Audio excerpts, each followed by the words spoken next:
All right, we begin with some breaking news coming in. Death toll in Israel due to Iranian missile attacks have now risen to 8. According to Israeli emergency services, waves of overnight Iranian strikes have killed at least 8 people, including children.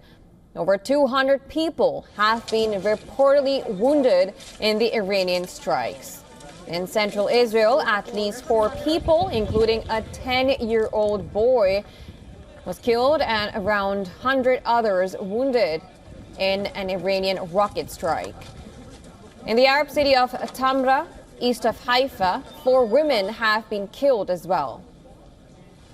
In Shvela region, another 37 people have been wounded, while an Iranian strike along the central coast in Tel Aviv district killed several people and have wounded dozens more.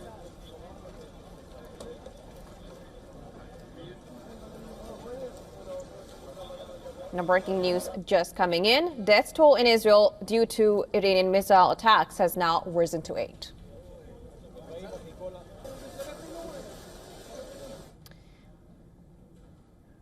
Well, to discuss more on the Israel-Iran conflict, now let's cut across to Melbourne, where Professor Tilman Ruff is now joining us live.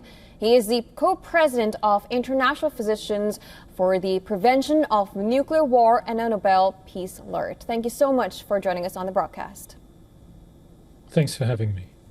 Let me begin by asking you, sir, how do you assess Israel's attack on nuclear infrastructure sites, and what do the Israeli strikes mean for Iran's nuclear program? Well, the strikes have certainly been very extensive and, by all reports, multiple sites involved and significant damage to both the nuclear facilities themselves, but also the energy and power infrastructure that those facilities crucially need.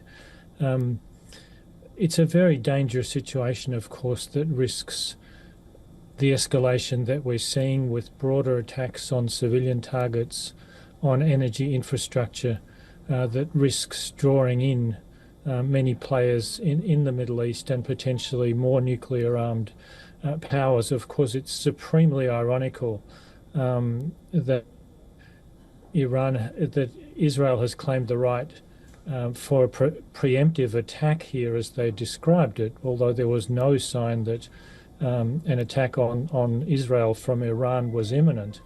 But it is the only nuclear-armed state in the Middle East. So this is, unfortunately, one would have to say, really the law of the jungle. This is not the way that nuclear affairs and non-proliferation should be managed. It's a really alarming situation.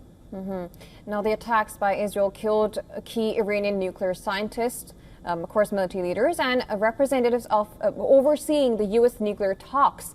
With the 6th round of nuclear talks now halted, do you think after this escalation, Iran would be willing to come to the table? Now, we've just heard that Israeli media has claimed that they have sought Qatar and Oman to get Washington and Tehran to speak to each other on these negotiations.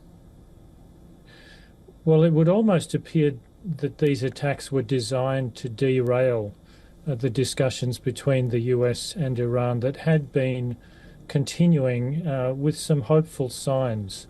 And of course, diplomacy is always better than conflict and escalation. So I think it's perfectly understandable that in this context of ongoing and escalating attacks, Iran has said it will not continue these negotiations.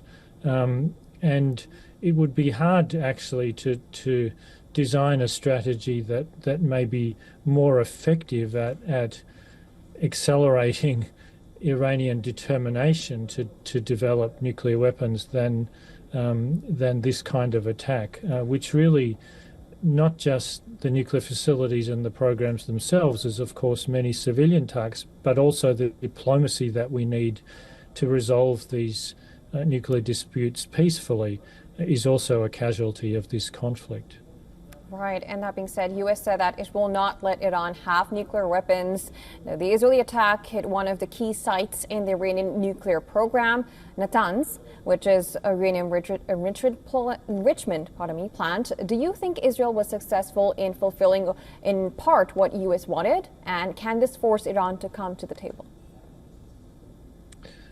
I think it could go both ways. It's more likely, I would assess, that this might increase the hand of those in Iran who would argue for a nuclear weapons capability. And it's supremely tragic that this is happening now because of the abandonment by the United States, the previous Trump administration in 2018, of the Joint Comprehensive Plan of Action, the agreement between multiple nations and Iran that curtailed very effectively Iran's nuclear program. Under that previous agreement, Iranian enrichment of fuel was only to reactor grade, not to anywhere close to weapons grade, in extremely limited quantities, with the most intrusive and rigorous inspection and continuous monitoring regime that any country has ever accepted on its nuclear program, with constant 24 hours a day, 365 days a year presence of international inspectors. And the International Atomic Energy Agency reported every 3 months for 3 years that Iran was in compliance with its obligations. It was the abandonment of that agreement which was the trigger for Iran to increase its stockpile of highly enriched uranium, and therefore the closeness to developing, to having the fuel to build multiple nuclear weapons. This is an entirely foreseeable consequence of the inconsistency of great powers like the United States.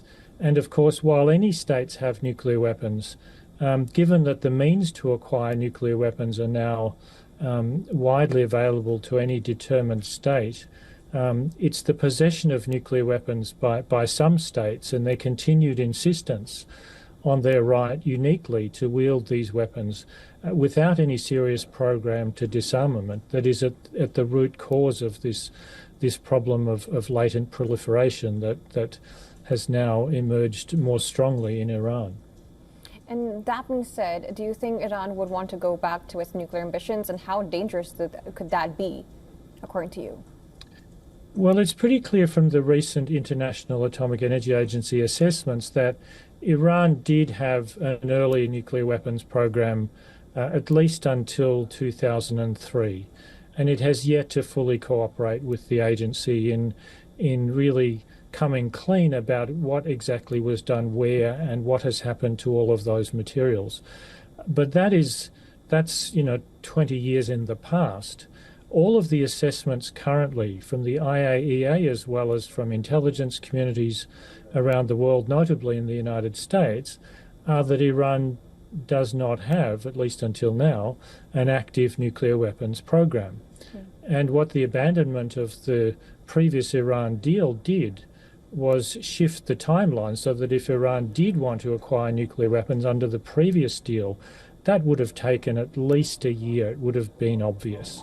Whereas now, Iran probably has over 100 kilograms of highly enriched uranium, enough for several nuclear weapons, and it likely could produce those, including in facilities that are very difficult to destroy, particularly at Fordo, which is very deeply buried underground.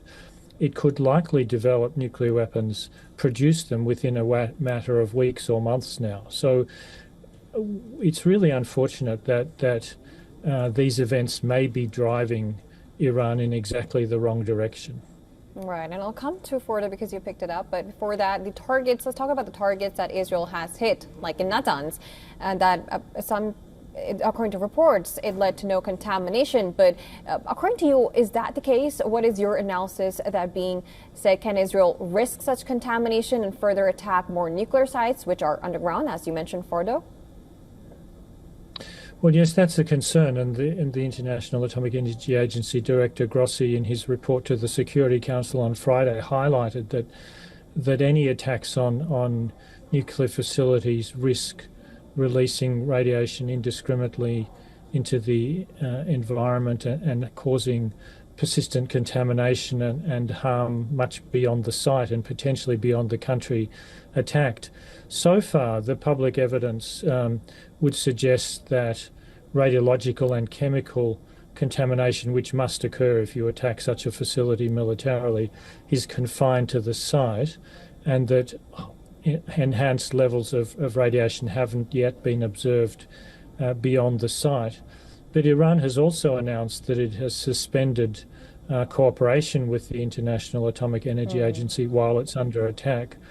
So it will be with these escalating attacks that certainly the risk of significant chemical and radiological contamination, which could have implications for the whole region, not just for Iran, is still a very real risk. Absolutely. So before we go any further, I do want you to stay with me, but there's some breaking news. I would like to go to that. Breaking news just coming in as Iran and Israel continue to strike each other. Missiles were seen above the Jordanian city of Irbid. And this comes after Iran announced a fresh salvo of missiles aimed at Israel. This is just news coming in that we are getting, where there has been attack in the Jordanian city of Irbid. Now, this, of course, probably would be another front in this war. It's to see, but these are the latest breaking news that we are receiving, and these visuals that we can see in Irbid. And now, the missiles were seen above Jordanian city of Irbid, and this comes after Iran announced a fresh salvo of missiles aimed at Israel. Of course, some information does need to come exactly where. So Iran has fired a barrage of ballistic missiles at Israel. Now, where has this particular missile come from? We're just going to try and find out more information. So far, what we know is that these missiles were seen above the Jordanian city of Irbid. Right, and this is, of course, coming after Iran had announced a fresh salvo of missiles aimed at Israel, which led to a number of deaths as well. As of now, the current count of casualties in Israel has been 8 in Israel. Now, this is the latest that we're getting in. And on that, I would like to go back to our guest. This is the latest development we're getting. How do you assess this whole escalation that's happening? Now we know the Jordanian city of Irbid has, we see some missiles over the Jordanian city. Jordan had clearly, of course, they had closed their airspace. What do you make of this? Yes, well, we don't know where these missiles came from or where they were headed. Of course, missiles are not foolproof, and they can be fired inadvertently or miss their targets. It's also the case that Israel is said to have targeted with missiles a Houthi important leadership in Yemen, and that Yemen has also fired missiles against Israel. So this really highlights the risk of involvement of wider countries beyond just Israel and Iran at present. Right, exactly. Now, Professor, I would like to also go back to our, about nuclear risks. So, according to you, what does this whole escalation mean for wider nuclear risks, such as, the proliferation and the international nuclear regime? It's really hard to know at this point, but it's hard to see that this escalation could strengthen that regime. It's really a fundamental challenge to the rule of law. The 9 nuclear-armed states are under binding legal obligations, treaty and customary international law, to disarm their nuclear arsenals. They haven't done so. Now, more than 50 years after the Nuclear Non-Proliferation Treaty enshrined that obligation in law, more than 40 nations, any nation that possesses nuclear reactors or enrichment facilities, has the capacity to produce the materials to develop nuclear weapons. So the urgent overriding global need here to make progress is that all nations in the world move seriously towards nuclear disarmament, which would remove the incentive for other nations to join that club of that threaten all of us, whether we consent to or not, whether we're in those nations or not, we would be affected by a nuclear conflict. The need to progress nuclear disarmament and finally eliminate these doomsday weapons is the absolute underwriting need. But one of the things that undermines that is the duplicity and the inconsistency that, as I mentioned at the start, that Israel, the only nuclear armed state in the Middle East, claims a right to wage war on another country to avoid its development of nuclear weapons, which it itself was the first to introduce into the Middle East decades ago. That kind of double standard is simply unsustainable. As long as some nations have nuclear weapons, others will want to acquire them. And if it's not Iran this time, it may be Iran in the future or other nations in the future until we finally manage to make global progress towards nuclear disarmament and the rule of law replaces the law of the jungle, which is essentially what we're seeing now. This is the worst possible way for the world to manage the proliferation dangers of nuclear technology with indiscriminate unilateral military actions. Right, and how important do you think diplomatic talks come in getting Tehran and Washington to come to the table for these talks? We know that Vladimir Putin, Russian president, had a phone call with Trump where these Israel and Iran conflict dominated those talks, and where, of course, they came to the point that this should actually de-escalate. How important do you think would diplomatic relations or diplomatic talks help in getting this to de-escalate and get Iran and U.S. on the table to talk on a nuclear agenda? Well, of course, all nations should be urging restraint and seeking to develop and support whatever diplomatic initiatives can both end this immediate war and then progress resolution of the wider issues around Iran's nuclear program. I mentioned that the Israeli attack almost seems deliberately timed and targeted to derail the negotiations that were ongoing between the United States and Iran, and indeed one of the military and political leaders who's been assassinated in these attacks was the leader of the negotiating delegation on the Iranian side to the talks with the US. So that must be a setback to the negotiations that were underway, and it's very difficult to negotiate without some kind of, while this conflict is escalating. I think Israel is only able to maintain this level of military aggression and capacity because of the support and supplies and funding provided by other nations, particularly the United States. And India here, I might mention too, should have significant influence with Israel, given its past extensive cooperation on military equipment and technology.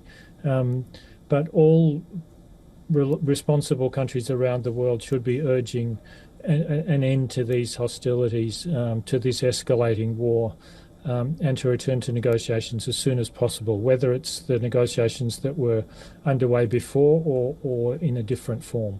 Right. And also I would like to, in the end, just take your opinion on the simple question is, why is Iran having this nuclear weapons dangerous? If you could just explain us over that. Well, Iran doesn't have nuclear weapons. It has clearly flirted in the past with early research and development that was headed for nuclear weapons development, but that program did not progress and was very effectively curtailed by the previous agreement in force, which the Trump administration abandoned. So, Iran there was a Board of Governors resolution at the International Atomic Energy Agency just on Thursday that that declared Iran was not complying with its safeguards agreement, and that the agency was no longer able to verify that Iran's nuclear program was entirely peaceful. So Iran certainly has a case to answer there, but there has also been quite consistent political leadership at the highest level from the supreme leader, Ayatollah Khomeini, who has repeatedly spoken of the Islamic fatwa against nuclear weapons, against the prohibition in Islamic morality and law against such heinous weapons of mass destruction. So the situation in Iran is clearly not clear or one-sided, but it's clear that they do not now have nuclear weapons, and they, as far as we know, do not have a nuclear weapons program. The problem is that if you can enrich uranium, then you can enrich uranium either to run nuclear reactors, or you can to build material for weapons. And unfortunately, the capacity to do those things is inseparable. So there is an inherent proliferation potential in all nuclear activities involving reactors and enrichment. And that's the problem that we're having to deal with. It would be much better if those could be restricted and internationalized, so that the means to build nuclear weapons are not available to any determined nation as they currently are. Right, absolutely. Thank you so much for joining us on the show, Professor Tilman, Ruff, and giving your insights. Of course, it's still to see how the talks go, or if the conflict does come to an escalation or goes forward. But thank you so much for joining on the show and giving your insights. Thank you.